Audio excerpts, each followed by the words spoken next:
Assalamualaikum warahmatullahi wabarakatuh. Selamat sore semuanya. Kembali lagi di perkuliahan aplikasi statistika dalam pendidikan.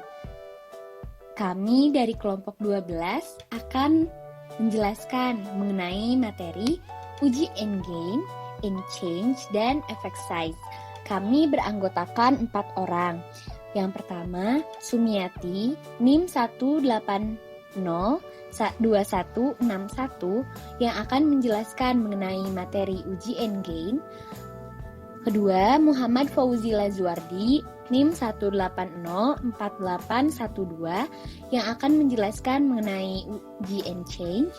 Yang ketiga, Sabrina Hairunisa, saya sendiri, NIM 1802064 yang akan mempresentasikan mengenai effect size.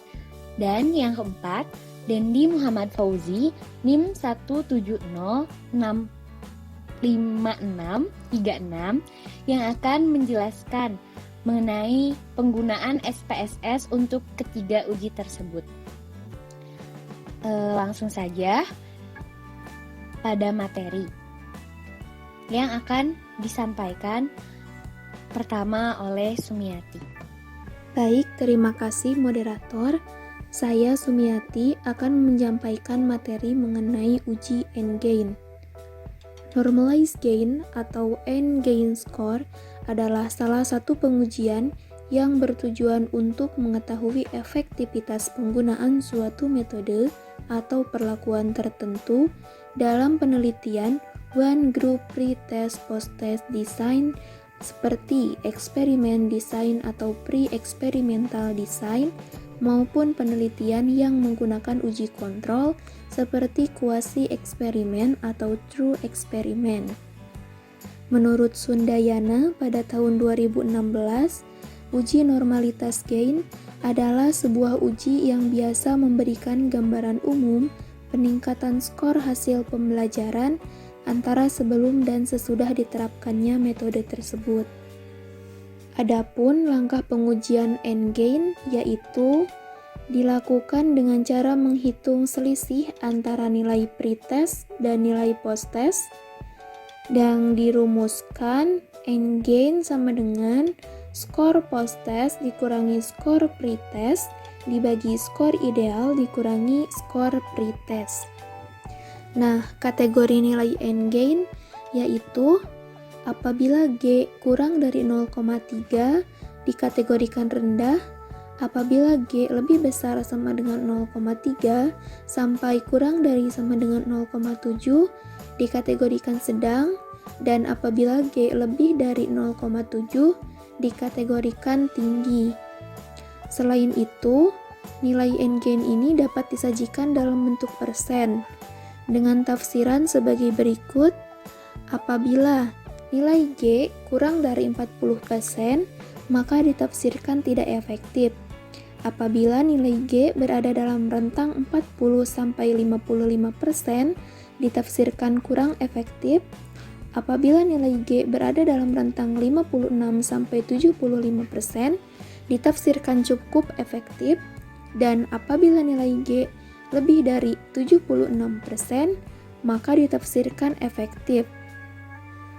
Selanjutnya, contoh.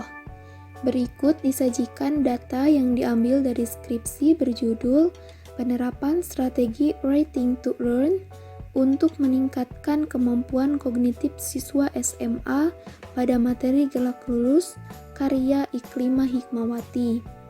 Nah, penelitian ini terdiri dari kelas eksperimen dan kelas kontrol. Terdapat 46 data yang penyelesaiannya masing-masing data tersebut dihitung menggunakan rumus N-gain, yaitu skor post-test dikurangi skor pre-test dibagi skor ideal dikurangi skor pre-test, di mana skor idealnya adalah 100. Nah, hasil perhitungan ini kita kalikan dengan 100 sehingga hasilnya tertera dalam tabel berikut. Dapat dilihat yang diberi warna hijau itu adalah nilai N-gain terkecil atau minimum, dan yang diberi warna merah itu adalah nilai N-gain terbesar atau maksimum di masing-masing kelasnya. Sehingga dapat disimpulkan bahwa berdasarkan hasil perhitungan uji N-gain score di atas menunjukkan bahwa nilai rata-rata N-gain score untuk kelas eksperimen adalah sebesar 63,2434 yang ditafsirkan berada dalam kategori kurang efektif dengan nilai N-gain score minimal 30,77% dan maksimal 100%. Sementara untuk rata-rata N-gain score kelas kontrol adalah sebesar 15,5713 yang ditafsirkan berada dalam kategori tidak efektif dengan nilai N-gain score minimal min 16,66% dan maksimal 38,89%. Uji N-change, normalized gain atau N-gain masih mempunyai beberapa kekurangan. Misalnya jika seorang siswa mencapai skor pretest yang sempurna, maka N-gainnya menghasilkan nilai G sama dengan negatif tak hingga untuk setiap skor post-testnya. Marx pada tahun 2007 mendeskripsikan prosedur baru untuk mengatasi keterbatasan ini. Prosedur ini dinamakan normalized change atau N-change yang disimbolkan dengan huruf C. Normalized change ini melibatkan perbandingan nilai pretest dan post-test seperti pada N-gain. Marx menyatakan perhitungan N-change adalah sama dengan normalized gain atau N-gain, namun pada N-change menghapus siswa yang mendapat skor 0 atau 100 pada pretest dan post-test karena kinerja siswa berada di luar ruang lingkup instrumen pengukuran. Maka dari itu, rumus yang didapatkan adalah seperti ini. Yang pertama, nilai C jika post-test lebih besar dari pretest didapatkan dari post-test dikurangi pretest dibagi 100 atau skor idealnya dikurangi pretest. Lalu yang kedua, nilai C jika post-test sama dengan pretest sama dengan 100 atau 0, maka hasilnya akan drop atau data tersebut harus dihapus dari set data. Yang ketiga, nilai C jika post-test sama dengan pretest tidak sama dengan 100 atau 0, maka hasilnya sama dengan 0. Yang terakhir, nilai C jika post-test lebih kecil dari pretest didapat dari post-test dikurangi pretest dibagi pretest. Untuk contohnya, dalam uji N-change ini kami dapat dari jurnal yang berjudul Pengaruh Model Pembelajaran Labs atau Logan Avenue Problem Solving Heuristic terhadap kemampuan pemecahan masalah. Pada jurnal tersebut tidak dilampirkan datanya, tetapi dilampirkannya hanya langsung hasil penelitiannya. Hasil penelitiannya seperti pada di bawah ini. Untuk pretest, kelas eksperimen dan kontrol nilai terendah sama-sama 0. Lalu nilai tertinggi pada kelas eksperimen adalah 40,625, sedangkan pada kelas kontrol adalah 37,5. Lalu rata-rata pretest untuk kelas eksperimen adalah 12,139 dan untuk kelas kontrol adalah 17,187. Untuk post-testnya, kelas eksperimen nilai terendahnya adalah 15,625, sedangkan pada kelas kontrol adalah 3,125. Untuk nilai tertinggi pada kelas eksperimen adalah 100 dan kelas kontrol adalah 71,875. Lalu rata-rata pada kelas eksperimen adalah 45,433 dan kelas kontrol adalah 38,822. Besar rata-rata peningkatan kemampuan pemecahan masalah antara nilai pretest dan post-test kedua kelas dapat dihitung dengan menggunakan rumus normalized change. Untuk kelas eksperimen, nilai C-nya adalah 0,379 dan untuk kelas kontrol adalah 0,261. Berdasarkan data dari nilai C yang diperoleh di kedua kelas, selanjutnya data diolah guna menjawab hipotesis dalam penelitian ini, yaitu terdapat perbedaan peningkatan kemampuan pemecahan masalah antara siswa yang memperoleh pembelajaran dengan model labs heuristik dan siswa yang memperoleh pembelajaran konvensional. Data dari nilai C kedua kelas yang telah didapat selanjutnya diuji normalitas data untuk mengetahui apakah kedua data tersebut berdistribusi normal. Langkah-langkahnya pada uji change ini adalah yang pertama membuat hipotesis, yang kedua menghitung nilai C seperti pada slide sebelumnya, yang ketiga adalah uji normalitas. Pada jurnal tersebut dilampirkan hasil dari pengujian normalitasnya seperti pada tabel berikut.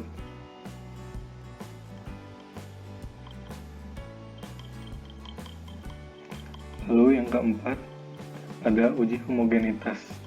Setelah data tersebut terdistribusi normal, maka dilakukan uji homogenitas untuk melihat apakah varians kedua kelas homogen atau tidak.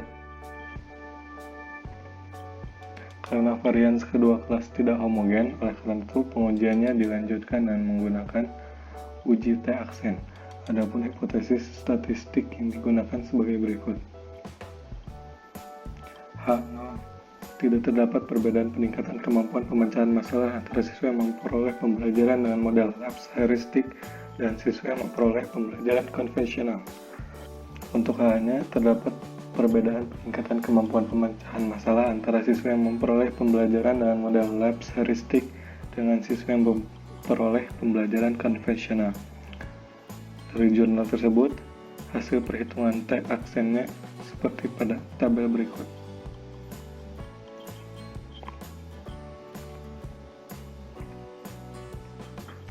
Kesimpulannya, karena nilai T hitung lebih besar daripada T aksen hitung, maka H0 ditolak dan HA diterima. Dan demikian disimpulkan terdapat perbedaan peningkatan kemampuan pemecahan masalah antara siswa yang memperoleh pembelajaran dengan model labs heuristik dengan siswa yang memperoleh pembelajaran konvensional.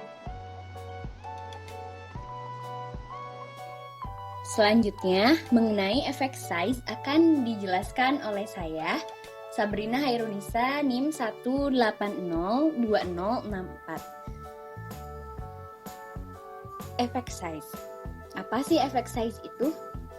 Efek size merupakan ukuran mengenai besarnya perbedaan atau hubungan efek suatu sampel pada variabel lain yang bebas dari pengaruh besarnya sampel. Variabel-variabel yang terkait biasanya berupa variabel independen dan variabel dependen.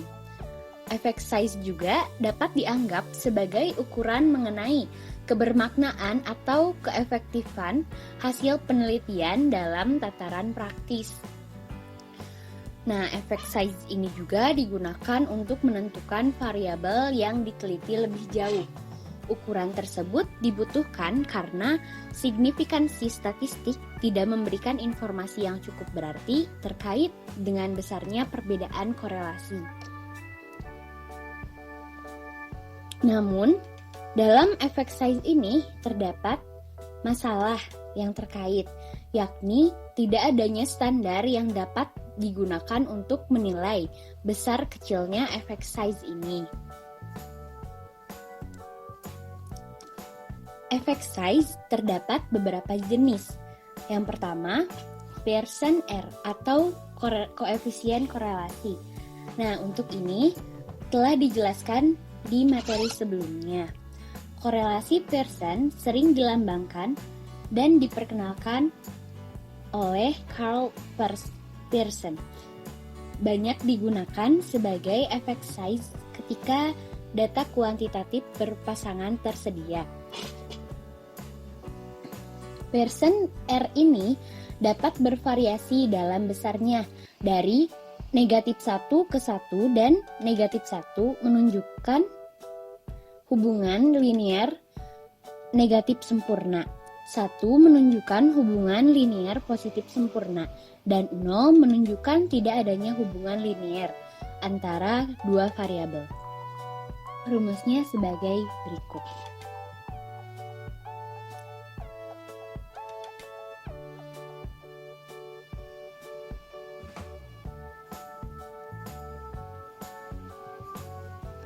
Yang kedua, standar Besides means difference.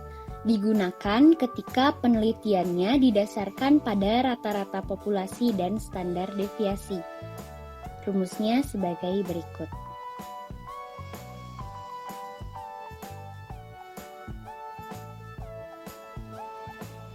Yang ketiga, Cohen's-d effect size atau metode Cohen's.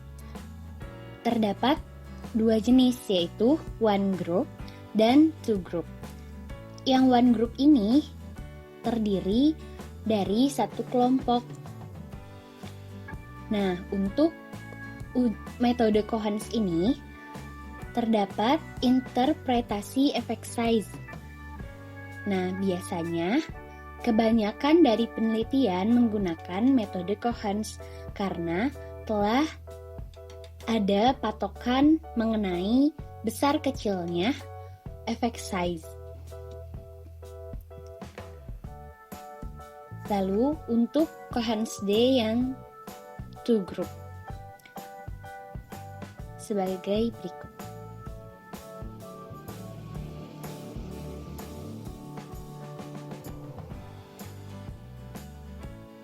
Lalu untuk metode Glass Delta. Sama seperti Cohen's, namun standar deviasi yang digunakan bukan standar deviasi gabungan, melainkan standar deviasi berkelompok kedua.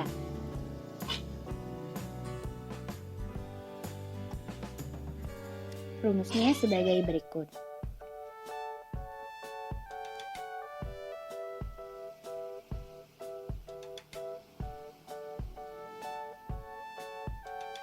Selanjutnya, metode Hedgesky.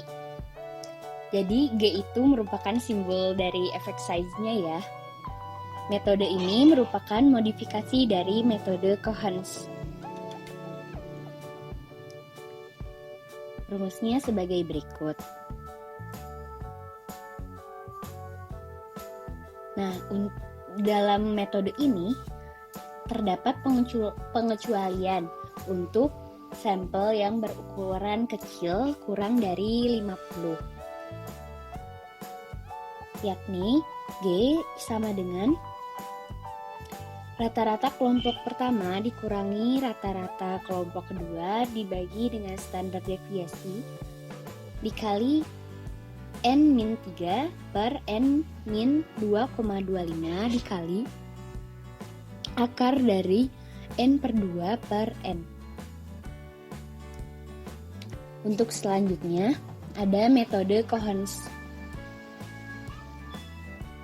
Untuk mengukur effect size ketika menggunakan metode ANOVA atau dan regresi berganda. Nah, dalam metode ini kita terlebih dahulu harus mencari R kuadrat yang merupakan kuadrat dari korelasi antar variabel dependent dengan prediksi variabel dependent. Sehingga kita dapat mencari nilai effect size-nya, yaitu F2 sebagai lambangnya dari metode Cohen's ini. F2 sama dengan R kuadrat per 1 per R kuadrat.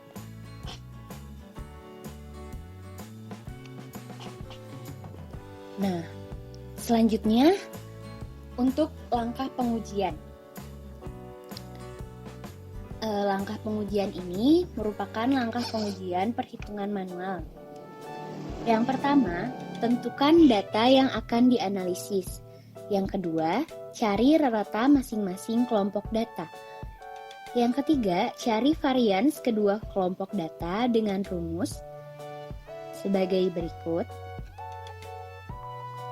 Yang keempat, hitung standar deviasi gabungan dengan rumus sebagai berikut.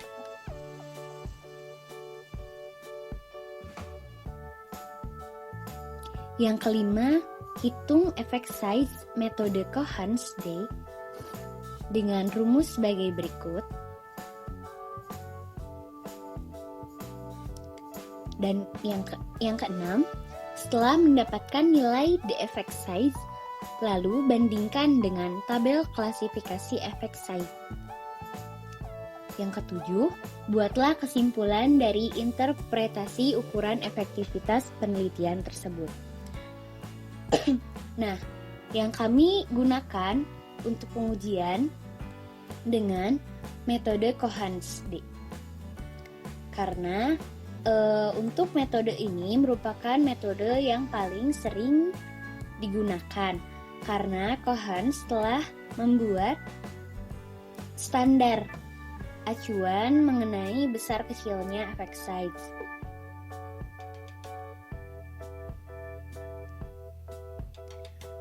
Nah, untuk contohnya, data yang diambil dari skripsi yang berjudul Penerapan Strategi Writing to Learn untuk meningkatkan kemampuan kognitif siswa SMA pada materi gerak lurus, karya Iklima Hikmawati. Pengelompokan data kelas eksperimen dan kelas post-test dapat dilihat pada tabel di bawah ini. Nah, kelompok kami menggunakan contoh data yang sama untuk effect size dan end gain.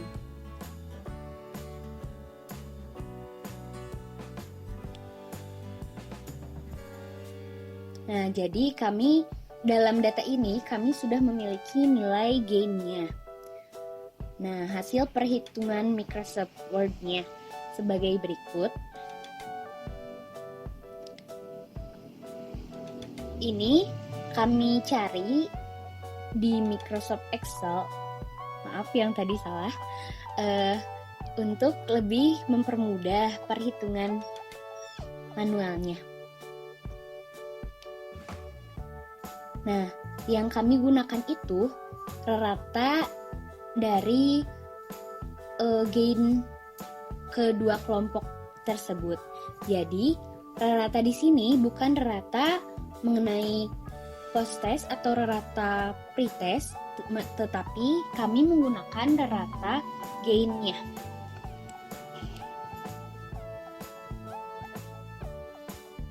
Nah, selanjutnya variance kita cari. Setelah kita menemukan variance, kita hitung standar deviasi gabungannya. Nah, setelah kita dapatkan nilai standar deviasi gabungan, kita dapat menghitung nilai effect size-nya. Di sini kami mendapatkan nilai 2,7304. Nah, sedangkan pada tabel effect size itu D yang memenuhi syarat yang paling tertinggi itu dari rentang 0,8 hingga 0,2 itu sudah menunjukkan sangat berhasil. Baik kepada teman-teman semua yang telah memaparkan materi sebelumnya terkait dengan materi end gain, end change, dan effect size. Pemaparannya sangat bermanfaat. Selanjutnya saya Dendi Muhammad Fauzi, NIM 1705636 akan memaparkan terkait pengolahan data dalam software SPSS untuk mencari nilai end gain dan effect size. Nah, sebelum kita buka SPSS-nya, pastikan dulu data yang akan kita olah telah dikelompokkan datanya, kelompok eksperimen dan kelompok kontrol, gitu ya. Saya telah menyusun nilai dari hasil pretest, post-test dari kedua kelompok. Data ini diambil dari penelitian saudari Iklima Hikmawati dengan judul skripsinya yaitu strategi writing to learn untuk meningkatkan kemampuan berpikir siswa terkait materi gerak lurus. Itu mungkinnya judul yang saya baca. Lalu setelah pengelompokan data untuk kelas eksperimen dan kontrol, maka kita lanjut dulu ke SPSS, klik variable view. Nah, ini kita akan menentukan variabel dari setiap data yang akan kita olah. Nah, cara mengisinya yaitu klik di kolom ini saja. Yang pertama yang kita isi yaitu kelompok,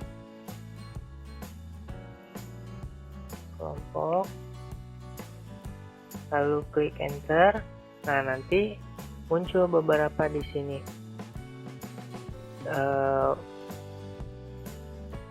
detailnya, gitu ya. Nah, klik measure. Nah, ini kelompok ini tuh yang nanti akan kita pisahkan antara kelompok eksperimen dan kontrol. Dia bertindak sebagai nominal, gitu ya. Lalu kita isi di sini yang baris kedua yaitu dengan pre yang menyatakan bahwa ini tuh nilai dari masing-masing kelompok terkait dengan pretest, gitu ya. Lalu di sini isi dengan post yang menyatakan bahwa nilai dari masing-masing kelompok terkait dengan nilai post test. Nah, di sini kita labeli dengan di sini kelas, lalu di bawahnya yaitu pretest, agar memudahkan ini tuh ya, biar terlabeli pretest dan post test.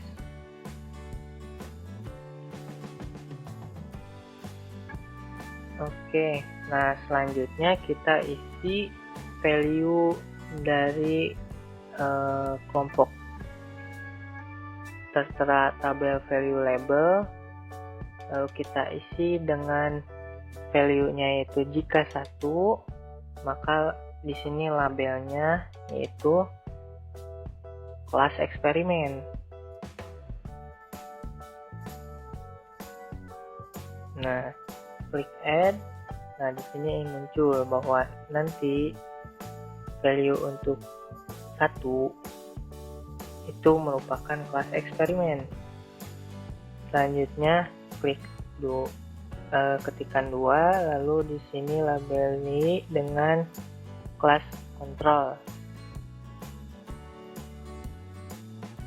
Klik add. Nah, di sini sudah terbagi kelasnya itu menjadi kelas eksperimen dan kelas kontrol. Klik OK. Selanjutnya buka klik data view. Nah, di sini berubah ya kolomnya.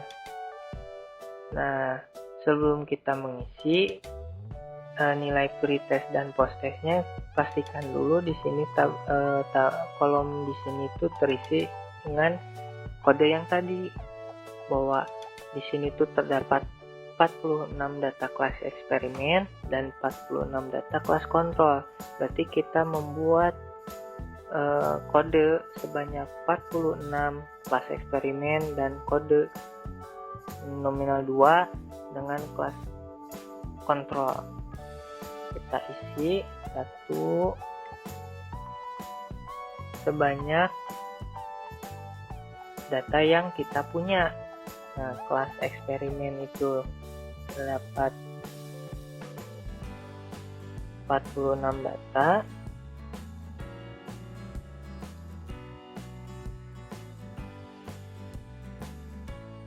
Oke, agak lama ya, tapi proses ini memang kelihatannya mudah gitu ya. Lalu, nah ini sudah terdapat 46 data. Selanjutnya kita isi 46 data lainnya dengan kelompok kontrol. Nah,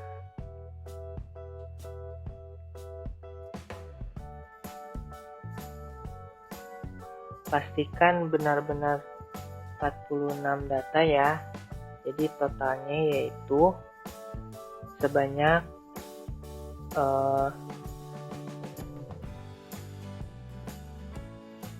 92 gitu ya.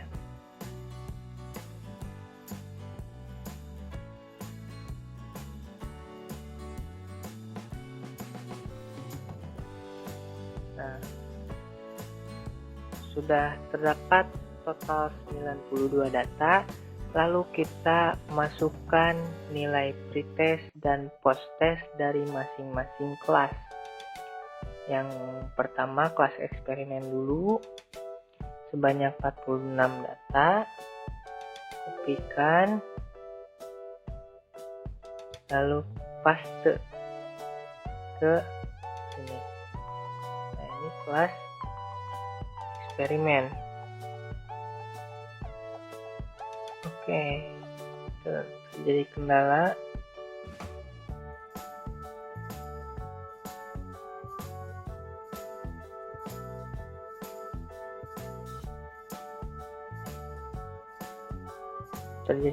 Ya. Nah, dah. Selanjutnya 46 data yang lain, yaitu kelas kontrol, kita masukkan ke SPSS.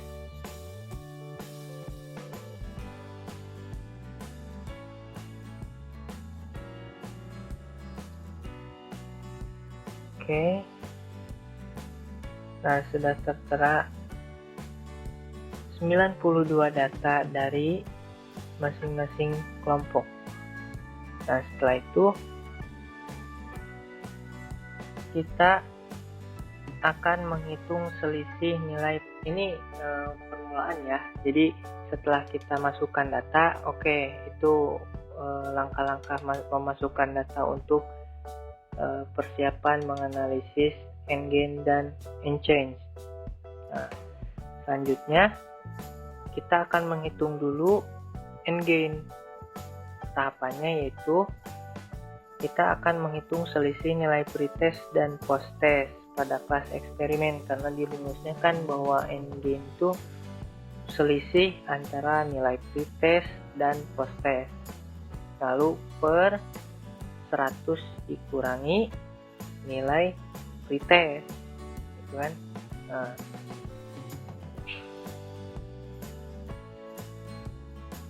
kita klik transform. Nah, lalu klik compute variable. Jadi kita akan menghitung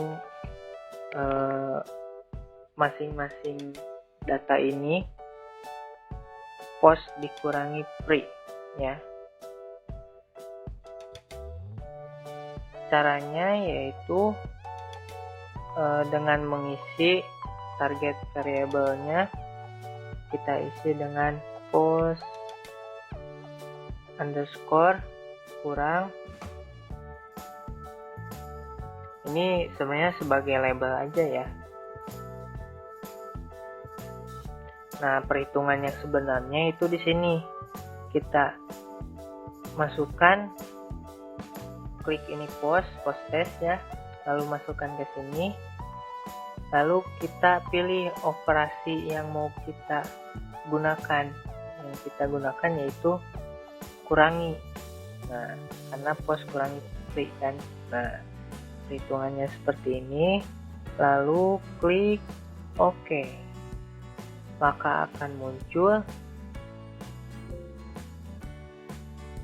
tabel yang keempat, yang hasil perhitungan tadi yang didapat yaitu post kurang pre. Atau secara otomatis semua sudah dihitung. Nah, belum sampai situ, karena kita membutuhkan pembaginya, yaitu 100 kurangi pre. Nah, maka kita lanjutkan dengan menghitung kembali transform compute table. Nah, di sini kita hapus labelnya, ganti dengan 100 kurang pre. 100 underscore kurang underscore free. Nah, operasinya juga kita hapus terlebih dahulu. Lanjut, kita ketikkan 100, lalu operasi yang kita gunakan minus pretest, klik pretestnya, lalu masukkan ke sini. Oke, lalu klik OK. Sama seperti yang tadi, akan muncul tabel yang kelima, yaitu 100 kurangi pre. Oke, selanjutnya karena kita ingin mencari end gain score, kita masukkan kembali ke transform compute variable, lalu di sini kita labeli, karena ini ya end gain score itu pos kurangi pre per 100 kurangi pre, maka labelnya yaitu akan sangat panjang, gitu ya. Pos underscore kurang underscore pre dibagi dengan 100 kurang pre. Ini labelnya sangat panjang ya. Selanjutnya di sini numeric expressionnya kita hapus. Lanjut ke perhitungannya, bahwa pos kurang pre dibagi. Nah, pilih operasi hitungnya pembagi, yaitu masukkan 100 kurang pre. Lalu klik OK, dan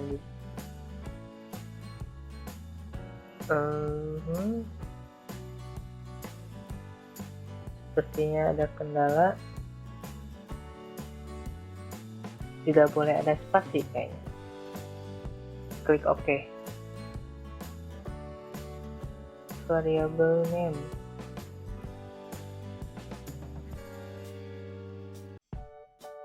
mungkin ini ya, kita ini aja, hilangkan aja ini. Bagaimana ya? Oke, berarti tadi tidak boleh ada pembaginya ternyata. Nah, maka akan muncul di sini pos kurang pre per 100 kurang pre. Nah, ini datanya masih 0, itu karena kalau di SPSS itu 0,75 tidak akan muncul nolnya. Dan sebenarnya kita akan membutuhkan data per 100-nya juga sih.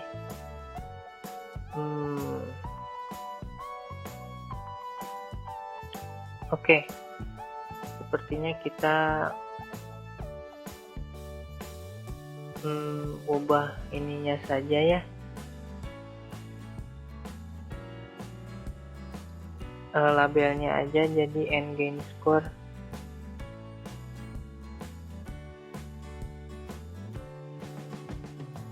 Underscore score.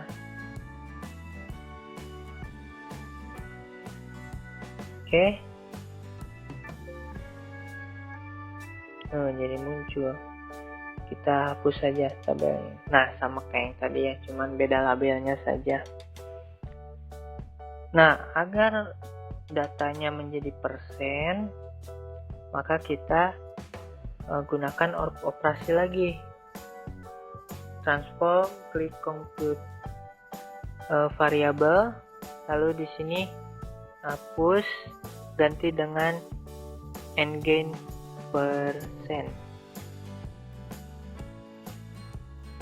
Lalu setelah itu kita masukkan nGain, ini hapus dulu ya. Kita masukkan nGain score dikali dengan 100 karena kita ingin nilainya menjadi persen, gitu kan. Nah, klik OK. Maka akan muncul kolom nGain persen, hasil dari perhitungan yang tadi ya. Nah, selanjutnya kita akan menghitung rata-rata nilai nGain score, karena kan ini udah dalam bentuk score, tapi ini masih masing-masing sampel gitu ya, belum dicari rata-ratanya. Maka kita klik analyze, ini untuk mencari nGain score keseluruhan ya. nGain score yang terdapat di dua kelompok itu.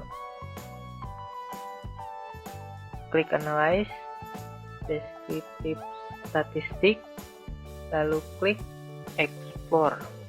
Nah, muncul kolom explore ya. Selanjutnya masukkan variabel nGain persen ke kolom faktor list. Oke, sudah. Oh, ternyata salah. Masukkan nGain persen itu ke dependent list. Oke, dan masukkan kelas atau kelompok di sini ya ke dalam faktor list. Nah, setelah masuk ke sini, yang kita butuhkan yaitu deskriptifnya jelas ya. Continue. Selanjutnya klik OK. Maka di sini kita akan muncul hasil analisis dari masing-masing kelas. Nah, yang kita butuhkan yaitu rata-ratanya. Nah, ini rata-ratanya untuk kelas eksperimen. Lalu ini rata-rata untuk kelas kontrol. Lalu nanti juga kita akan membutuhkan standar deviasi dari masing-masing kelas. Karena setelah nGain score ini didapat, kita menggunakan data ini untuk mencari efek size yang perumusannya sudah dipaparkan oleh teman-teman sebelumnya, bahwa kita mencari terlebih dahulu standar deviasi gabungan, maka ini kita dapat standar deviasi dari masing-masing kelas. Oke. Lalu rata-rata dari gain masing-masing kelas itu ya. Nah, setelah itu ini kan udah dapat ya nGain dari masing-masing kelasnya. Nah, setelah itu kita lanjut ke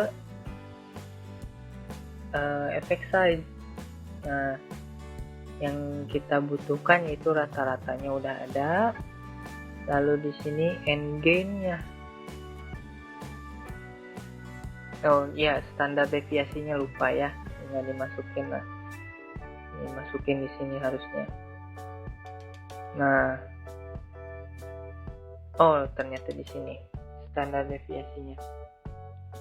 Oke, kita lanjut ke, nah ini rata-rata nGain ya maksudnya ya.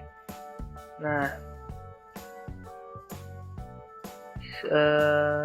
karena ini tidak langsung muncul ya di SPSS, terkait dengan effect size, jadi kita lanjutkan di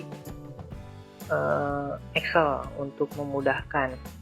Nah, setelah kita dapatkan nilai standar deviasi dari masing-masing kelas, kita hitung standar deviasi pooled atau gabungan dengan hasil perhitungannya, yaitu ini.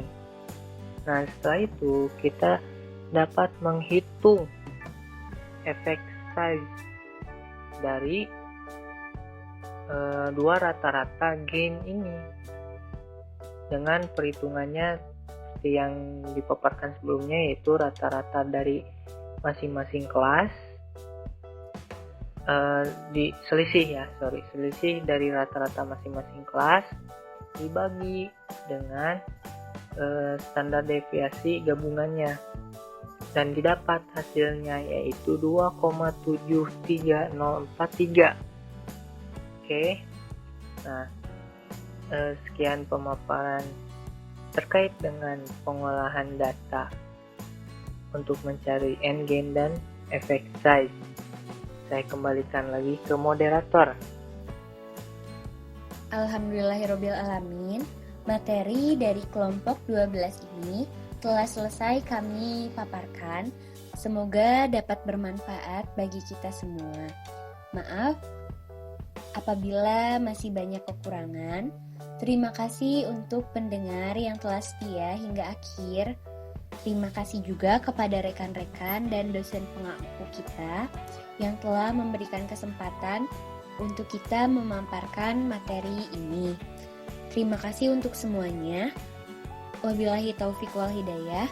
Wassalamualaikum warahmatullahi wabarakatuh.